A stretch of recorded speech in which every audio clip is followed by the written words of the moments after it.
It sounds as if... I think probably Hart coming on. A Canadian?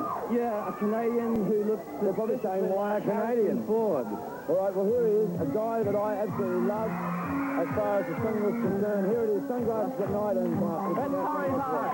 Oh, there's Corey Hart with Sunglasses at Night. Go, Corey.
Question.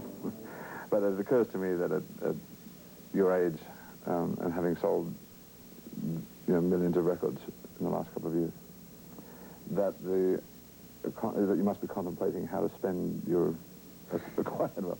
Are there any yachts you want to buy, famous cities, beautiful cities you want to live in? I mean, does I'd like to buy London, just outright, just buy it up. London your favorite place? I've traveled so much through the career that I've seen. Fortunately, I've seen a lot of the world in the past year. I mean, I've been to Australia and I've been to Japan, and we've traveled throughout Europe, and certainly I've seen every city in North America. Just about. I think that I really would have to be honest with you, to take stock of what's happened, and I'll let you know the first real indulgence I haven't yet. Yeah. Let me back up a bit, because last October, when I say last October, I mean October '84, Corey and I went to Australia. We did promotion in Australia, and we did promotion in Japan. We visited radio stations, and we did television, and we did press interviews and stuff. It was just, that was pretty good also. Corey, the people over down under really like Corey a lot, and I think there's a lot of potential there. We started off, when we started doing the April Wine tour, it was, the fans that we had were basically the April Wine fans. So, I mean, we started getting a following then, it was a varied crowd, older people that were into April Wine, and younger people were coming up to see Corey because they'd seen his videos on TV. And then from that point on, we went to the States with Rick Springfield and Hall & Oates, and then we had varied audiences there. But Corey seemed to have established his following from his video. A lot of younger people, you know. And then when we went to Japan, and the crowds there were very reserved but very polite. And that was a total different affair.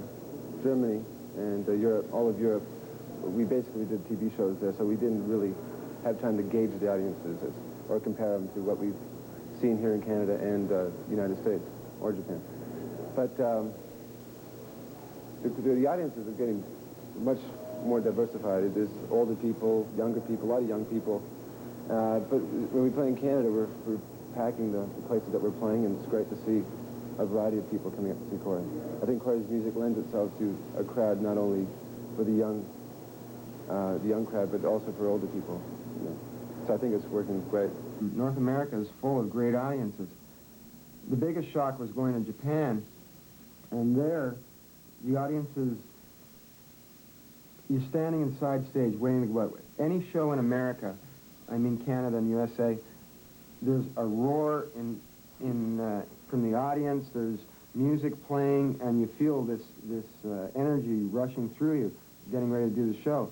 In Japan, they're so polite that there's not a sound before you go on stage.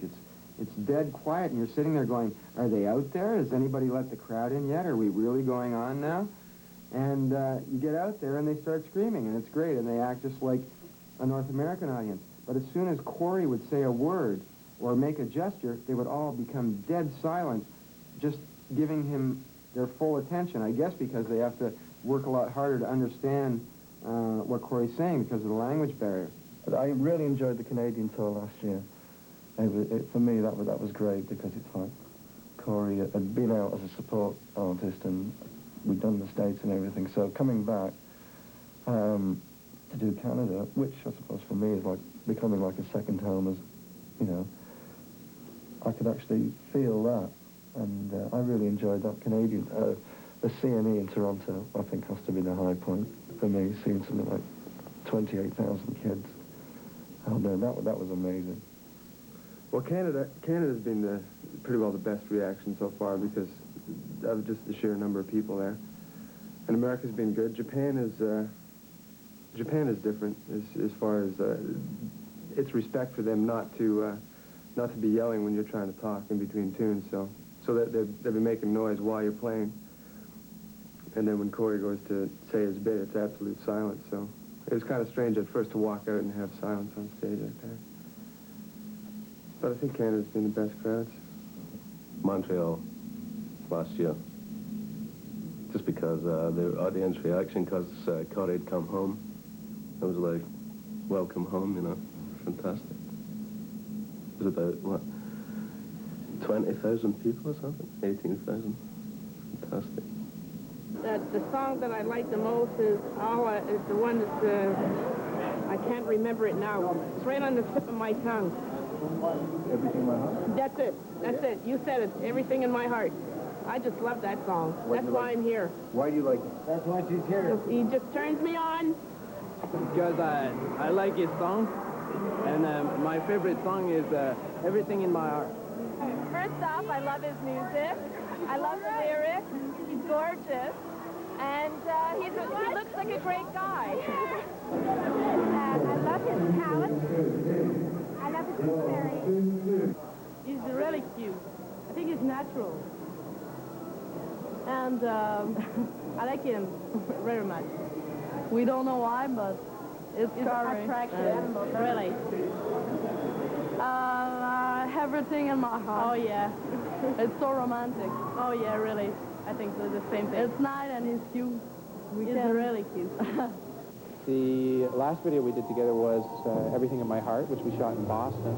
And first time you see Corey smiling, I guess, in the video, which was a nice and the right time to turn that point. And worked out fine.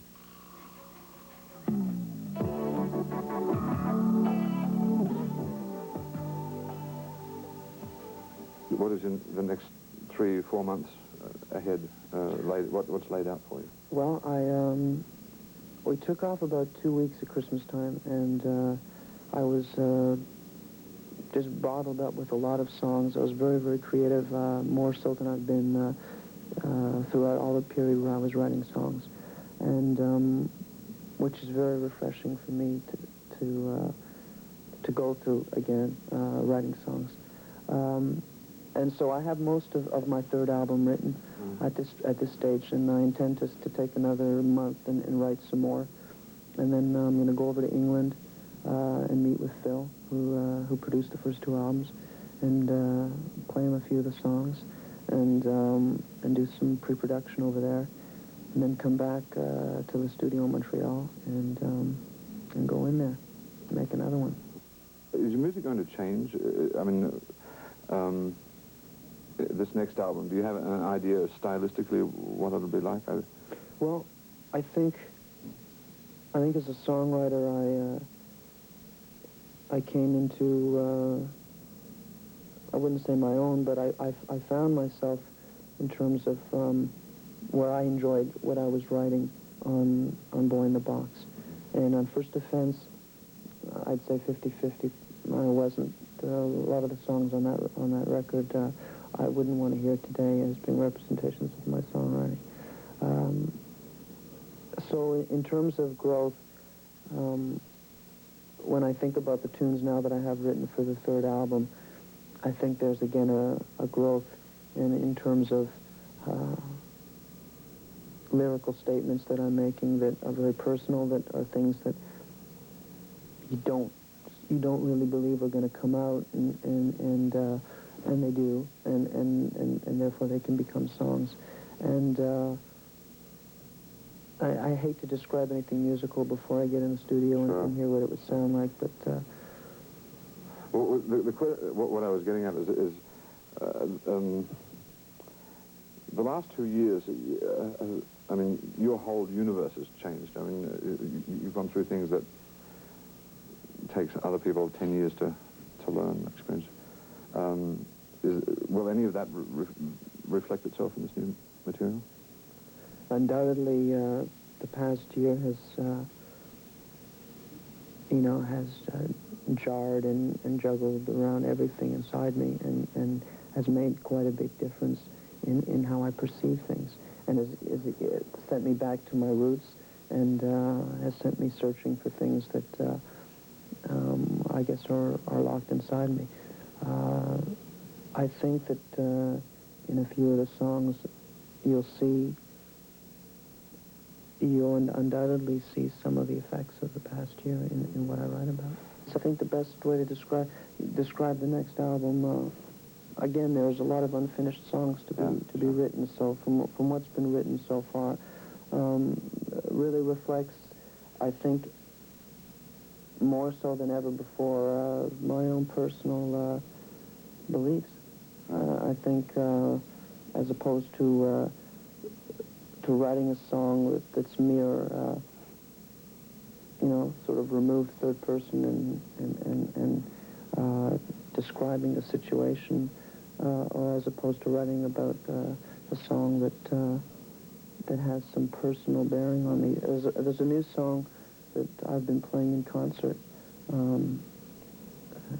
just alone at the piano, on the end of this tour, that reflects my feelings about Canada and about having a place where you belong. And so there's personal. Right.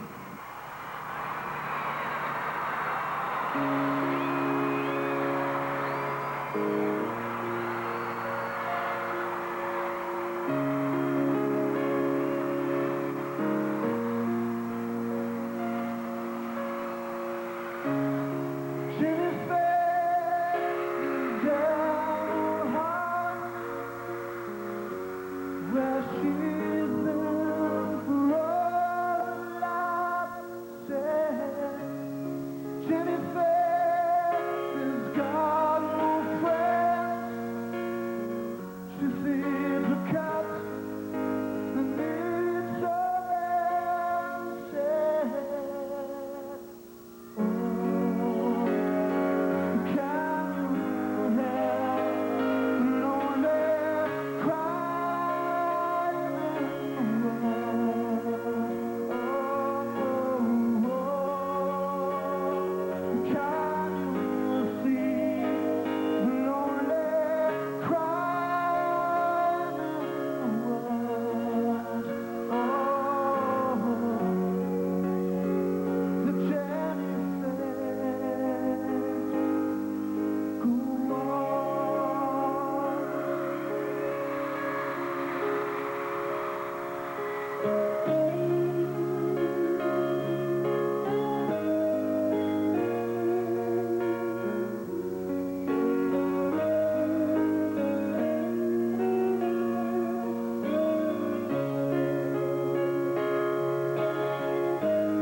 now her face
for